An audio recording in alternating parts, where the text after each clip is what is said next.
ꯃꯛꯇꯗ ꯁꯤꯟꯊꯥꯏ story Manipur channel ꯑꯁꯤꯒꯤ ꯃꯥꯏꯀꯩꯗꯒꯤ ꯇꯥꯕꯤꯔꯤꯕ ꯄꯨꯝꯅꯃꯛꯄꯨ ꯃꯤꯇꯩꯂꯩꯃ ꯅꯃꯥꯏꯔꯛꯄꯝꯅ ꯇꯔꯥꯝꯅ ꯑꯣꯛꯆꯕꯒ ꯂꯣꯏꯅꯅ ꯏꯀꯣꯡꯂꯣꯟꯅ ꯈꯨꯔꯨꯝꯖꯔꯤ꯫ ꯉꯁꯤꯁꯨ ꯃꯍꯧꯁꯥꯒꯨꯝꯅ ꯃꯤꯌꯥꯝꯒꯤꯗꯃꯛꯇ ꯌꯥꯝꯅ ꯅꯨꯡꯉꯥꯏꯔꯕ ꯐꯨꯡꯒꯥ ꯋꯥꯔꯤ ꯑꯃ ꯄꯨꯔꯒ ꯂꯥꯛꯆꯔꯤ꯫ ꯋꯥꯔꯤ ꯑꯁꯤꯒꯤ ꯃꯃꯤꯡꯅ ꯌꯨꯝꯒꯤ ꯃꯧ꯫ ꯋꯥꯔꯤ ꯑꯁꯤꯕꯨ ꯊꯥꯕꯤꯔꯛꯄꯤꯅ ꯁꯤꯌꯥ ꯍꯥꯎꯕꯤꯖꯝ꯫ ꯋꯥꯔꯤ ꯑꯁꯤ ꯄꯥꯊꯣꯛꯆꯕꯗ ꯁꯣꯏꯈꯤꯕ ꯂꯥꯟꯈꯤꯕ ꯌꯥꯎꯔꯕꯁꯨ ꯇꯥꯕꯤꯔꯤꯕꯁꯤꯡꯅ ꯄꯨꯛꯆꯦꯜ ꯆꯥꯎꯅ ꯉꯥꯛꯄꯤꯌꯨ꯫ ꯆꯦꯅꯦꯜ ꯑꯁꯤꯕꯨ ꯆꯥꯎꯈꯠꯄꯗ ꯃꯤꯌꯥꯝꯒꯤ ꯊꯧꯖꯥꯜ ꯅꯤꯖꯔꯤ꯫ ꯋꯥꯔꯤ ꯑꯁꯤ ꯍꯧꯖꯔꯛꯂꯒꯦ, ꯃꯌꯥꯝ ꯄꯨꯟꯅ ꯇꯥꯃꯤꯟꯅꯔꯁꯤ꯫ ꯑꯌꯨꯛ ꯑꯉꯟꯕꯗꯨꯗ ꯅꯨꯄꯤꯗꯨ ꯌꯥꯝꯅ ꯄꯦꯟꯗꯅ ꯏꯁꯧ ꯂꯥꯡꯂꯤ꯫ ꯍꯣ ꯉꯝꯗ꯭ꯔꯦ!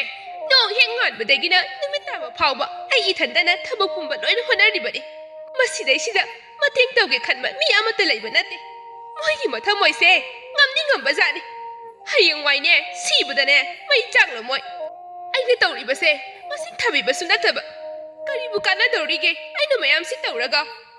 ꯑꯁꯤ ꯍꯥꯏꯔꯒ ꯂꯝ ꯇꯩꯔꯝꯃꯤꯕꯗꯨ ꯆꯞ ꯂꯦꯞꯂꯒ ꯃꯁꯝ ꯃꯅꯥ ꯏꯐꯥ ꯐꯥꯈꯩ ꯊꯣꯔꯛꯂꯤꯕ ꯃꯆꯟꯅꯨꯄꯤꯗꯨꯗ ꯃꯃꯤꯠ ꯀꯨꯞꯇꯅ ꯌꯦꯡꯂꯤ꯫ ꯊꯔꯣꯁꯨ ꯃꯅꯝꯃꯅ ꯉꯁꯥꯏꯗꯒꯤ ꯋꯥꯅ ꯇꯩꯔꯤꯕꯅꯤ ꯍꯥꯏꯕ ꯈꯪꯗꯕ ꯃꯈꯩ ꯈꯔꯁꯨ ꯆꯣꯠꯄ ꯖꯒꯥꯗꯨꯗ ꯍꯦꯛꯇ ꯆꯠꯂꯤ꯫ ꯃꯗꯨ ꯎꯕꯗ ꯏꯕꯦꯂꯩꯗꯤ ꯈꯔ ꯁꯥꯎꯕꯒ ꯍꯦꯟꯅ ꯁꯥꯎꯈ꯭ꯔꯦ꯫ ꯐꯝꯂꯝꯕꯗꯒꯤ ꯐꯨꯛ ꯍꯧꯒꯠꯇꯨꯅ ꯊꯔꯣꯏꯒꯤ ꯃꯅꯥꯛꯇ ꯁꯠ ꯆꯪꯁꯤꯜꯂꯒ ꯎꯔꯥꯎ ꯊꯔꯥꯎꯗꯨꯅ ꯋꯥ ꯍꯥꯏꯕ ꯍꯧꯔꯛꯂꯤ꯫ ꯍꯥꯏ!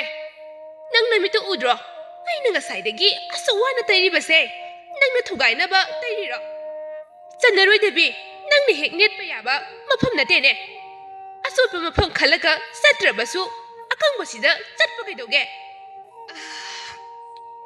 ꯌꯥꯔꯦꯗ ꯏꯅꯝꯃ, ꯑꯗꯨꯃꯥꯏꯅꯗꯤ ꯍꯥꯏꯔꯛꯀꯅꯨ꯫ ꯃꯧ ꯑꯣꯏꯔꯗꯤ ꯑꯌꯨꯛ ꯉꯟꯇꯥꯅ ꯍꯧꯒꯠꯂꯒ ꯃꯤ ꯍꯧꯒꯠꯅꯗ꯭ꯔꯤꯀꯥꯟꯗ ꯊꯕꯛ ꯂꯣꯏꯁꯤꯟꯒꯗꯕꯅꯤ꯫ ꯑꯗꯨꯗꯤ ꯅꯠꯇꯦ, ꯅꯨꯃꯤꯠꯅ ꯋꯥꯇꯣꯟ ꯌꯧꯔꯒ ꯍꯧꯒꯠꯂꯕꯅꯤꯅ ꯊꯕꯛ ꯇꯧꯕꯁꯨ ꯊꯦꯡꯂꯦ꯫ ꯅꯠꯇꯦ, ꯁꯤꯕꯨ ꯑꯩꯅ ꯅꯦꯠꯀꯦꯅ ꯅꯦꯠꯄ꯭ꯔꯕ? ꯑꯩꯅ ꯅꯦꯠꯀꯦ ꯍꯥꯏꯅ ꯅꯦꯠꯄ ꯅꯠꯇꯦ, ꯏꯅꯝꯃꯅ ꯁꯣꯏꯕꯅꯤ꯫ ꯉꯁꯥꯏꯅ ꯇꯩꯔꯒꯕꯨ ꯀꯔꯤꯒꯤ ꯆꯣꯠꯇꯣꯏꯅꯣ? ꯑꯩꯅ ꯍꯧꯒꯠꯂꯛꯀꯗꯕ ꯃꯇꯥꯡ ꯌꯦꯡꯂꯒ ꯂꯝ ꯇꯩꯕꯕꯨ ꯃꯥꯜꯂꯦ꯫ ꯑꯩꯅ ꯍꯦꯛ ꯎꯕꯒ ꯈꯟꯅꯕ ꯍꯧꯒꯦꯅ ꯉꯥꯏꯔꯝꯕꯗꯨ ꯃꯥꯟꯁꯤꯜꯂꯛꯑꯦ꯫ ꯊꯔꯣꯏꯒꯤ ꯋꯥꯍꯩꯁꯤꯗ ꯏꯕꯦꯂꯩꯗꯨ ꯕ꯭ꯔꯤꯡ ꯍꯦꯛ ꯃꯩ ꯍꯧꯈꯩ ꯁꯥꯎꯈ꯭ꯔꯦ꯫ ꯈꯪꯍꯧꯗꯦ ꯊꯔꯣꯏꯒꯤ ꯃꯉꯛꯁꯝꯗꯨ ꯂꯥꯝꯗꯨꯅ ꯆꯤꯡꯁꯤꯟꯈꯤꯕ꯫ ꯊꯔꯣꯁꯨ ꯑꯗꯨꯝꯅ ꯇꯧꯔꯛꯀꯅꯤ ꯈꯪꯗꯕꯅ ꯃꯁꯥꯗꯨ ꯂꯩꯃꯥꯏꯗ ꯇꯨꯁꯜꯂꯤ꯫ ꯏꯕꯦꯂꯩꯅ ꯃꯇꯥꯡ ꯆꯥꯕꯁꯤ ꯂꯧꯗꯨꯅ ꯊꯔꯣꯕꯨ ꯇꯞꯇꯥꯈꯩ ꯐꯨꯕꯤꯔꯦ꯫ ꯊꯔꯣꯁꯨ ꯃꯈꯨꯠ ꯍꯟꯕꯁꯨ ꯉꯝꯗ ꯍꯧꯒꯠꯄꯁꯨ ꯉꯝꯗ ꯇꯧꯗꯨꯅ ꯋꯥꯅ ꯈꯥꯡꯂꯝꯃꯤ꯫ ꯏꯕꯦꯂꯩꯅ ꯃꯈꯨꯠꯇꯨ ꯄꯦꯟꯅ ꯐꯨꯔꯒ ꯃꯆꯟꯅꯨꯄꯤꯅ ꯏꯕꯦꯂꯩꯗꯨ ꯃꯈꯨꯠ ꯄꯦꯟꯅ ꯐꯨꯔꯒ ꯃꯆꯤꯟ ꯊꯣꯛꯅ ꯍꯥꯏꯔꯛꯏ꯫ ꯇꯁ! ꯀꯝꯗꯧꯏ? ꯈꯣꯡ ꯈꯣꯗꯅ ꯅꯆꯤꯟꯗꯣ ꯌꯥꯝꯅ ꯍꯧꯖꯤꯛꯇꯤ ꯀꯔꯤ ꯁꯥꯔꯦ? ꯑꯩꯅ ꯀꯩꯗꯧꯕ ꯉꯝꯃꯤ ꯍꯥꯏꯕꯗꯣ ꯈꯪꯂꯕ ꯅꯠꯇ꯭ꯔꯣ? ꯃꯇꯨꯡꯗꯅꯦ ꯑꯩꯒꯤ ꯆꯤꯟꯊꯛꯇꯒ ꯋꯥ ꯈꯨꯝꯂꯗꯤꯅꯦ ꯃꯁꯤꯗꯒꯤ ꯍꯦꯟꯕ ꯉꯥꯛꯇꯅꯤ ꯑꯩꯅ ꯇꯧꯔꯛꯀꯗꯕ꯫ ꯑꯁꯤ ꯍꯥꯏꯔꯝꯂꯒ ꯃꯅꯤꯡꯂꯣꯝꯗ ꯆꯠꯈ꯭ꯔꯦ꯫ ꯃꯅꯝꯃ ꯆꯠꯈꯤꯕꯒ ꯊꯔꯣꯗꯨ ꯇꯞꯅ ꯉꯝꯕꯣꯏ ꯉꯝꯗꯕꯣꯏ ꯇꯧꯗꯨꯅ ꯍꯧꯒꯠꯂꯤ꯫ ꯑꯌꯣ! ꯈꯪꯗꯦꯕ, ꯏꯃꯥꯗꯣ ꯄꯥꯎ ꯄꯨꯝꯕ ꯂꯣꯏꯅ ꯇꯝꯒꯦ, ꯑꯗꯨꯒꯅꯦ ꯋꯥꯔꯛꯍꯟꯕ ꯇꯥꯔꯦ꯫ ꯀꯩꯁꯨ ꯂꯩꯇꯕꯤ ꯉꯔꯥꯡꯗ ꯂꯥꯛꯄꯤ ꯃꯧ ꯅꯪꯅ ꯑꯩꯕꯨ ꯑꯁꯨꯛ ꯊꯤꯅ ꯐꯨꯕ꯫ ꯏꯃꯥꯅ ꯐꯥꯎꯕ ꯅꯣꯡꯃꯇ ꯈꯨꯕꯥꯛꯅ ꯁꯦꯠ ꯂꯥꯎꯅ ꯊꯥꯈꯤꯗ꯭ꯔꯤ, ꯑꯗꯨꯒ ꯃꯥꯅ ꯑꯩꯕꯨ ꯁꯥ ꯁꯟ ꯐꯨꯕꯗꯧꯅ ꯃꯈꯨꯠ ꯄꯦꯟꯅ ꯐꯨꯕ꯫ ꯇꯥꯆꯧ ꯍꯦꯛ ꯌꯨꯝꯗ ꯍꯜꯂꯛꯄꯒ ꯋꯥ ꯄꯨꯝꯕ ꯇꯝꯂꯒ ꯃꯥꯕꯨ ꯑꯃꯨꯛ ꯐꯨꯍꯟꯕ ꯇꯥꯔꯦ꯫ ꯑꯩꯁꯦ ꯊꯔꯣꯅꯤ ꯍꯥꯏꯕ ꯃꯥ ꯀꯥꯎꯔ ꯃꯥꯜꯂꯦ꯫ ꯑꯌꯣ ꯃꯥ! ꯑꯁꯤ ꯍꯥꯏꯗꯨꯅ ꯏꯃꯨꯡꯗ ꯇꯞꯂꯤ ꯇꯞꯂꯤ ꯆꯪꯈ꯭ꯔꯦ꯫ ꯃꯥꯅ ꯂꯥꯟꯕꯒꯤ ꯃꯅꯝꯃꯅ ꯁꯥꯎꯗꯨꯅ ꯐꯨꯔꯤꯕꯅꯤ ꯍꯥꯏꯕꯗꯤ ꯏꯈꯪ ꯈꯪꯗꯦ, ꯃꯥꯅ ꯆꯨꯝꯃꯤ ꯍꯥꯏꯅ ꯈꯟꯗꯨꯅ ꯂꯩꯈ꯭ꯔꯦ꯫ ꯉꯥꯏꯍꯥꯛꯀꯤ ꯃꯇꯨꯡꯅꯤ ꯏꯕꯦꯂꯩꯗꯨ ꯏꯔꯨꯖ ꯃꯥꯏꯊꯖꯗꯨꯅ ꯂꯥꯏꯒꯤ ꯊꯧꯔꯝ ꯄꯥꯡꯊꯣꯛꯂꯝꯃꯤ꯫ ꯃꯅꯦꯝꯁꯨ ꯃꯥꯡꯒꯣꯟꯗ ꯍꯪꯒꯥꯝ ꯈꯔ ꯄꯨꯊꯣꯛꯂꯒ ꯃꯟꯗꯨꯅ ꯂꯩ꯫ ꯏꯃꯥ, ꯍꯪꯒꯥꯝꯁꯦ ꯑꯣꯏꯅ ꯊꯣꯡꯂꯁꯤ ꯍꯥꯏꯔꯤꯔꯣ? ꯍꯣꯏ, ꯉꯁꯤꯗꯤꯅꯦ ꯃꯁꯤ ꯑꯣꯏꯅ ꯊꯣꯡꯂꯣ꯫ ꯌꯣꯡꯆꯥꯛ ꯂꯩꯕꯗꯨꯁꯨ ꯈꯔ ꯁꯤꯡꯖꯨ ꯁꯨꯖꯜꯂꯣ, ꯑꯗꯨꯒꯅꯦ ꯉꯔꯥꯡꯒꯤ ꯉꯥ ꯑꯇꯥꯎꯕꯗꯨꯒꯅꯦ ꯇꯧꯔꯒ ꯆꯥꯔꯁꯤ꯫ ꯍꯣꯏ ꯏꯃꯥ, ꯑꯗꯨꯗꯤ ꯑꯩ ꯆꯥꯛꯈꯨꯝꯗ ꯆꯪꯂꯒ ꯆꯥꯡꯃꯩ ꯑꯃꯨꯛꯇ ꯊꯥꯒꯠꯂꯨꯈꯤꯒꯦ꯫ ꯐꯔꯦ, ꯇꯧꯖꯔꯨꯔꯣ ꯅꯊꯧꯗꯣ꯫ ꯏꯕꯦꯂꯩꯁꯨ ꯆꯥꯛꯈꯨꯝꯗ ꯆꯪꯂꯒ ꯆꯥꯡꯃꯩ ꯊꯥꯒꯠꯂꯤ꯫ ꯃꯩ ꯆꯥꯛꯄꯒ ꯆꯐꯨꯗꯨ ꯊꯥꯡꯒꯠꯂꯤ꯫ ꯃꯅꯦꯝꯅ ꯏꯟꯖꯥꯡ ꯁꯦꯝꯕꯤꯍꯧꯔꯕꯅꯤꯅ ꯃꯥꯅ ꯌꯣꯡꯆꯥꯛ ꯈꯦꯠꯂꯤ꯫ ꯏꯁꯤꯡ ꯁꯧꯕ ꯉꯥꯏꯕ ꯑꯣꯏꯅ Ngahaki matungda singjudu soiraga sengdo chamlaga sujalli. Matangduda manemju hangam malaga pusilakli. Ibema, nangitubu singdo chotpro. Maiku yamna cheline. Hoi ima, singse kangba khara wale. Aduna maiku khara chele. Adudi onthongna waranida sak thongbado. Imane zaru khara pusilake leramu. Asi haiduna thuna mapanda thokre. Manemda yarani haibasu nanghaudre. Matangduda tharosu magi kadagi isaulangbadu Ibeleina tarai.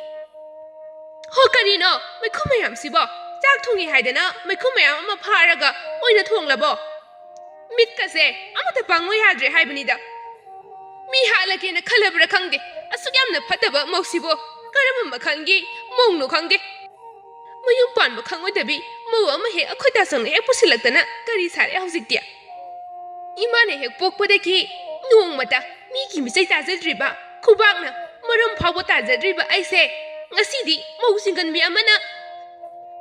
bi asina phubiredana Tharona laukhongduna mabu chairibadu tabada Ibelaitu yamna sauninglammi adubu chak thongliba oibana mana sauninglabasu phathajai. Zaru lobo thokiba manemsu makuta zaru khara paiduna pusilakli. Se. Si khara ne hapjilu. Adu oiradi nangondasu waba khara pharani. Ibelaisu manemna piraklibadu lausalli aduga thari. Manemdusu atei wa khara nganglamlaga thokre ngahaki matungni chaksu loire machanupi ahumdu puna chak chaminai tharona tawgi matagum mamadu onsinduna asumna hai Ima aikhoigi ngasigi injangse maikhu manam namdro aidi zabaga mata yadre changna su lamla kansida asibu kamaina thonglimlo khangde matang sada masana tarokliba maongduda mamana chairei hai taningdeko kadaidegi maikhu manamno asuk hauriba sida nangna maikhu manam nami saba yadre haisibu nangu naraiga yaudrobo nangine haungnabi nabuk thangi sathoklaga mi khanafam thibado tauranu nabuk thaladine thokro aine sakse amuktane nena thana sage magi michang changbiraktui malaga mangondo oina osinduna chairakpaduda tharodu sauduna phuklangna hogalaga thokriba masadu yengduna maman asumna khalli asibu karam thokladoino mayum palaga nungtigi manemga khanaba soidre mana masida mana asu yamna yengthiribasibu karigino haiwanida nungshi janana laimina dawosida kanafam adum thidana lairabanina misu saurakpa tabani masu khanglibani Ibeleina sauduna machanbu he phui haiba adubu masana lanba oibana ma ahenba karisu haide tumina adum lesinbani ngaihak leiraga chaba thakpasu loire Ibelaisu thabak losillaga magi kada ngaihak pothagi haina changki adubu magi kada phina isai chairina leirambaduda mamitu langthoklaga lei tharona tawramba oigani haibasi mana chingnei aduna tharogi kada praplap changli aduga tharobu phapungdagi laktana singthai nangna su yamna aingonda singnuma pamlibasi karigino nubi khudingi aingonda khanaba hauraga nangna tongjabasi karino mana singthabaduda laimaida upsinduna leiringaiduda amu ngaksilakpaduda hena saukre phu haugatuna mana asumba saraga khumi karino inamana aise kari oina khalibano wado haibiridubo aini inamada karama matamda khanaba haurage yarani matagumne pongai haibadudi tawbino aina sum hanbibasidane pangheni henjelakano achumba sadanane wangalkano aigi kada phimya ama sai hauribase nanga natra kari haiba nasagi kada phi saibadu aingonda irang thangjalidubu inamabu kari khalabano haibiridubo inamana tawraga aingonda hekta kipnambadune tawrakano nangdonane horalolada thabak tawbi Ibelai nate ngasaine kase sitnana thamlambani kana sanglaga saidorige nang natana yarade nama thokpikro ai nanggo onsinba pamde Ibelaidu kharaga wabaga tharona dauramliba moongmakne hairagliba watamakne masadu sawbana mai haure matangdudasu manemdu changakli. Hai, karinone noiba numit chap yungba matamsida launaridubo mina takrane akhoi imungse phajana hainararoine kari amuk tawrage nakoyanina asukana launaribadubo. Tharona mamada onsinduna hai. Ima, inamana engonda tawdaba thabakta tawi haiduna gip namlaga ngasaidagi chairibane. Namongne haidana imana yamna kankhatbadai. Tharogi wadu loibu nangde Ibelaiina tap launa oklaga hairuklami. Hai angang, nang nachinna thigano. Tawdaba thabakta tawi haiduba Ibelaiina te. Naram chatunane chumdrabanina ngasi phawba nupa amatana lobidabi yumsidane mauga panadana leiriba natro. Nayum panbasu khangloine adugum moongdunadi. Herainama matangsida adugum wa pusilakano. Aina yumsida leibada inamana yengsambidong natte. Iyumne aina leningba matam phawba leigani. Anidugi moongduda mama oibidi makok ngauri animak chaithatli aduga magi kada changnahankre. Nomagi numini mama Ibelaidu tharobu luhongnabagi nupa ama thirammi. Laibak phaba haigadra nupa pangtak suktak tawba ama phangle Machana yadrabasu namduna nupaduda luhongbire. Hai, Ibema, nangbu mapanda amta tholaune. Ibelaisu manemna kauthorakpudu taraduna mapanda thoglai. Ima, kari haibigadaba? Yengoi, haujikti nasanju yum pankre. Adunane imungse kharadi chiklani. Isu kaido misida uninglini idea. Nakoibu karisu hainadarabro. Mi gidi masu phangdana kayada harawna leminariba.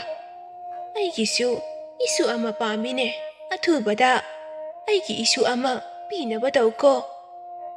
Ibelai ikaiduna mamaidu lukthaduna lei. Manemsu magi apambadu hairamlaga mi ama unaruge haiduna chakre. Sahi amagi matungni yumdu angang kapagi khonjena nilli.